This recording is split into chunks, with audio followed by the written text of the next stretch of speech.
ঘোরাঘুরি, আড্ডা, খাওয়া দাওয়া বাঙালির এর থেকে প্রিয় জিনিস আর কি আছে বলো? তাই আমিও আর বাদ যাই কোথায়, একেবারে রেডি সেডি হয়ে বেরিয়ে পড়েছি আজকে একটু ফ্যামিলির সাথে ডিনার করব বলে। সো হ্যালো এভরিওয়ান, চলো শুরু করা যাক আজকের নতুন ভিডিও। সো সবাই মিলে বেরিয়ে পড়েছিলাম নাগের বাজারের দিকে আর চলে গেছিলাম ওখানকার লাভ উই রেস্টুরেন্টে। এটা একটা ক্যাফে কাম রেস্টুরেন্টও বলতে পারো।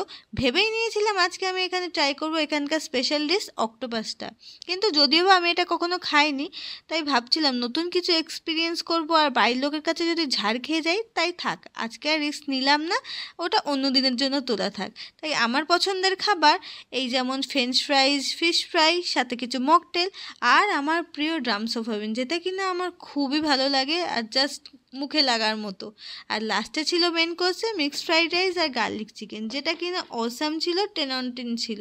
নানা রকম অ্যাস্থেটিক ভিডিওস আর ফটো তোলার জন্য এর থেকে ভালো প্লেস কিন্তু আমার আর চেনা নেই কাছাকাছির মধ্যে। তো তোমরাও যদি এখানে আসতে চাও অবশ্যই আসতে পারো, প্লেসটা জাস্ট দারুণ। বেরিয়ে একটু আইসক্রিম নিয়ে নিয়েছিলাম, যেখানে চামচ আমার হাত থেকে পড়ে গেছিলো। সো আজকের মতো এখানেই শেষ করছি, দেখা হচ্ছে নেক্সট ব্লগে, টাটা।